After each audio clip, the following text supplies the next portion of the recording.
Hello guys, welcome back to my channel. അപ്പോൾ ഒരു പുതിയ റെസിപ്പിയുമായിട്ടാണ് ഇന്ന് വന്നിരിക്കുന്നത്. ഇനി ചോറിനൊക്കെ കൂട്ടാൻ പറ്റുന്ന ഒരു ഉലർത്താണ് ഞാൻ ഉണ്ടാക്കിയത്. ഇത് ഇടിച്ചക്കയും വൻപയറും ഉപയോഗിച്ചിട്ടാണ് ഉണ്ടാക്കിയത്. ഇൻഗ്രീഡിയൻസ് ലിസ്റ്റ് താഴെ കൊടുത്തിട്ടുണ്ട്. അപ്പോൾ ഇതേപോലത്തെ നിറയെ റെസിപ്പീസിനായിട്ട് എൻ്റെ ചാനൽ സബ്സ്ക്രൈബ് ചെയ്യാനും ബെൽ ബട്ടൺ ക്ലിക്ക് ചെയ്യാനും മറക്കരുത്. നമുക്ക് വീഡിയോയിലേക്ക് കിടക്കാം. അപ്പോൾ ഇത് ഉണ്ടാക്കാനായിട്ട് ആദ്യം ഞാൻ വൻപയർ കുറച്ച് നേരം സോക്ക് ചെയ്തതിന് ശേഷം ഹൈ ഫ്ലെയിമിൽ പ്രഷർ കുക്കറിൽ ഹൈ ഫ്ലെയിമിൽ 2 വിസിലും മീഡിയം ഫ്ലെയിമിൽ 3 വിസിലും വെച്ചിട്ട് നന്നായിട്ട് വേവിച്ചെടുത്തു. പയർ വെന്തതിന് ശേഷം കുക്കർ തുറന്നിട്ടുണ്ട്. ഇല്ലെങ്കിൽ നമ്മൾ ഇടിച്ചക്ക അതെങ്ങനെ കട്ട് ചെയ്തിട്ടുണ്ട്. തിക്കായിട്ടുള്ള ജൂലിയൻസ് ആയിട്ടാണ് കട്ട് ചെയ്തിരിക്കുന്നത്. അതും ആഡ് ചെയ്ത് കൊടുക്കാം. അതിൻ്റെ ഒപ്പം തന്നെ നമുക്ക് കുറച്ച് സ്പൈസസും കൂടി ചേർക്കണം. അപ്പോൾ അതിലേക്ക് മുളക് പൊടിയും മഞ്ഞൾപ്പൊടിയും കൂടി ചേർത്ത് കൊടുക്കുന്നുണ്ട്. അതിൻ്റെ ഒപ്പം തന്നെ കുറച്ച് സ്വാദിന് ആവശ്യമുള്ള ഉപ്പും കൂടി നമുക്ക് ചേർത്ത് കൊടുക്കാം. ഇത് വേകാൻ കുറച്ച് വെള്ളം ഉണ്ടാവണം കുക്കറിൽ.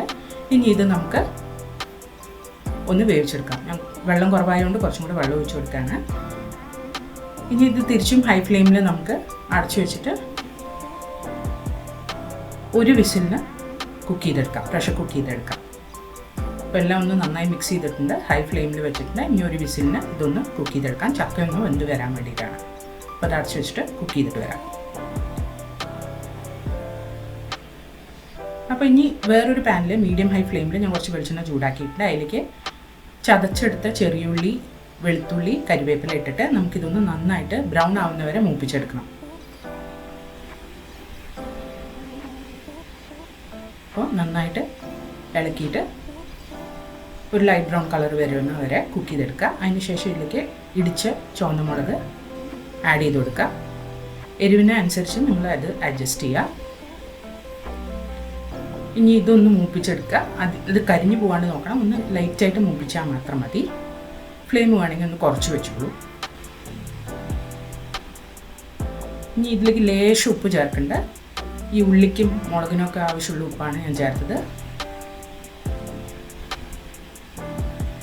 ഇനി ഇതിലേക്ക് നമ്മൾ ചക്കയും പയറും വേവിച്ച വെള്ളം ഉണ്ടാവുമല്ലോ, അത് ഇത്തിരി ഒഴിച്ചു കൊടുക്കുക. അത് ഒഴിച്ചിട്ട് നമുക്കിതെല്ലാം കൂടെ ഒന്ന് മിക്സ് ചെയ്തിട്ട് ഒന്ന് കുറുക്കിയെടുക്കാം ആ വെള്ളത്തിന്.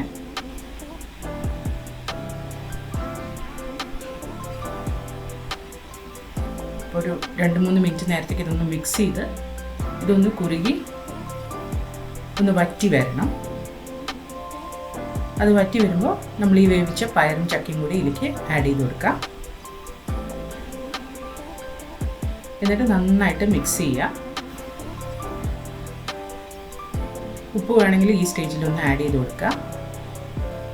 എന്നിട്ട് ഇതൊരു 5 മിനിറ്റ് നേരത്തേക്ക് ഇടയ്ക്കിടയ്ക്ക് ഇളക്കിയിട്ട് ചെറിയ ഫ്ലെയിമിൽ ഇട്ടിട്ട് ഒന്ന് കുക്ക് ചെയ്തെടുക്കണം.